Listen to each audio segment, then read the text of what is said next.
Women Voice and Leadership started in 2019, February. That is when the grant was formally approved, and it has been able to contribute towards the enjoyment of women's rights and also progressively contributing to gender equality through working with the women rights organizations and women movements in Kenya. It's very critical to us. I mean, what we want is to create this dispensation and this space where we will actualize women's rights and women's voice as we try to beat up support drums for our sisters. How best can we be able to approach strategies for mitigation of violence against women, or be it teen pregnancies or elimination of retrogressive progress, in an innovative way that speaks to the community that they seek to deliver services from? We have been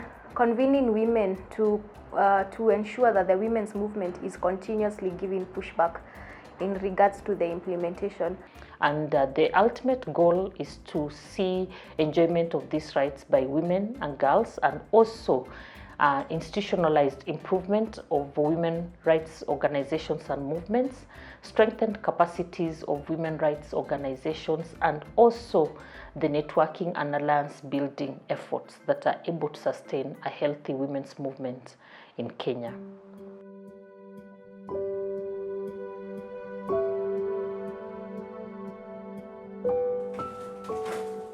After the WVL project, as CREAWs, we've been able to achieve a lot.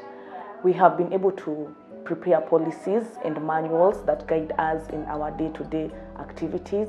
We were able even to start our own table banking project through the resource mobilization training, and members are actively giving towards the sustainability of the organization. When you come to the coast, you'll see very many marginalized communities. Like we have many problems with the girl child. There's early pregnancies, early marriages. Then within the coastal regions, you also find there are quite a lot of defilement cases that at times go undocumented or are discussed within communities and left at that.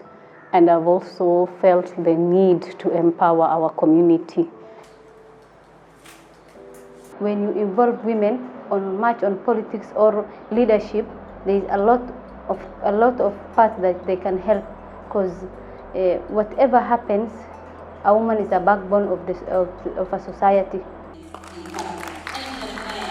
We realized how many gaps we have in the organizations, from the structures, the systems, how we run things in our finance, just basic things. But this is something that we're all learning as we're going along. So of course there's some things that we had absolutely no idea. We now feel that we have that capacity with the continued training from the WVL project. We feel that our organization is now strong. We have the policies. The board members are able to meet regularly. The staff members are able to meet regularly and come up with plans on how they are going to address issues that affect women and girls.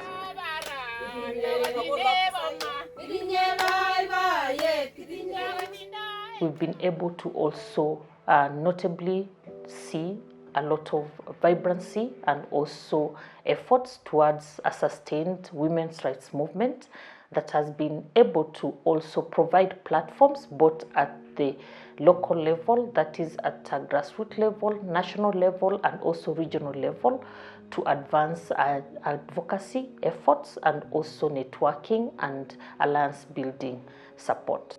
We also provide a lot of legal support because part of eliminating and mitigating gender-based violence entails reporting matters of violation and abuse.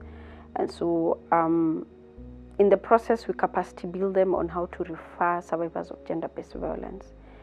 We needed to align our vision that was so big for a young and upcoming organization vis-a-vis the age of the organization at that particular time. And the Women Voice and Leadership grant has been able to make us really have very smart, very realistic vision that then grows the organization with us towards that wider vision.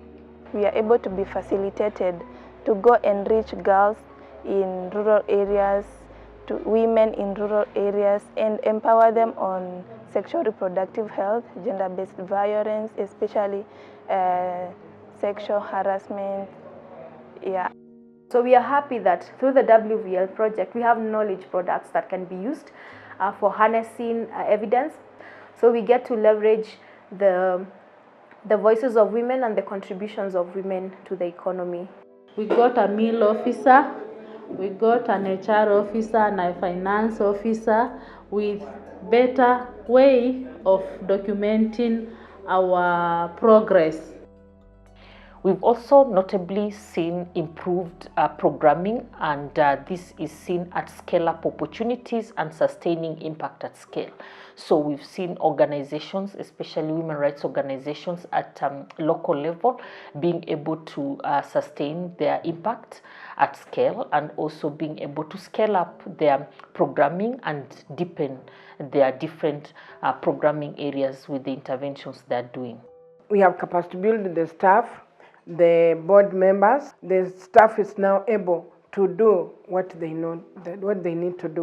You also need to look for partners who can make you move forward so that you are able to run the organization without financial strain.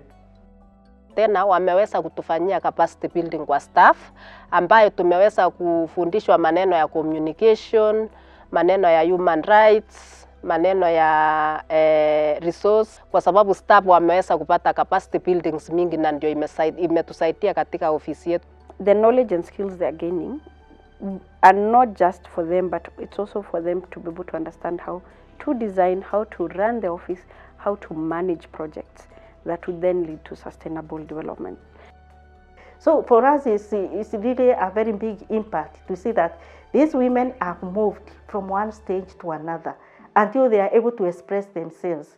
They can even be able to speak on behalf of other women. They are able to speak on behalf of their children, especially in the area of advocacy. We are looking upon women rights organizations and movements in Kenya to really push the safeguarding of the gains that have been made within the constitutional frameworks that are able to support women's leadership and voice and agency. One of the areas we still would like to work on is to capacity build, continuous capacity building of WROs, to the extent at which now they will be able to apply for bigger grants, in terms of understanding the trends in the NGO world, understanding the different ways of managing resources and optimal use of resources, and how can they put this in their budgeting.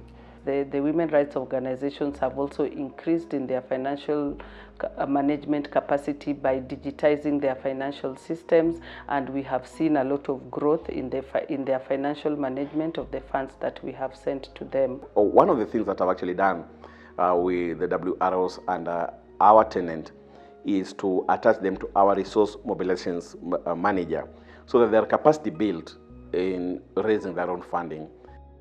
Looking for donor funds, so most of the time they have to ask who funds you. So for us, our first project, we appreciate that the WVL project, we applied for funding, they did capacity assessment and due diligence, and we had a lot of strengthening, organizational strengthening systems. Whoever wants to come and fund MWAP is confident that their resources are going to be put into good use. So we are calling upon our partners to be able to look at partnership opportunities that are able to bring them even further to work together and see how they're able to tap and leverage the already existing support from Women Voice and Leadership and beyond within the support to ensure that we continue progressively contributing to gender equality and the enjoyment of human rights by women and girls. For me, it's also hearing women who had never had an opportunity to step in class, being able to be the problem solvers, being able to be the ones who are now spearheading projects, and something that I'd never even imagined, and now here they are, just with their own wisdom and wit, being the solution to the issues that are taking place in their community. So thank you to the WVL project, for the partners, to the women rights organizations, to the networks, to the coordinating partners and to Global Affairs Canada for making this possible. Our capacity has been built as partners.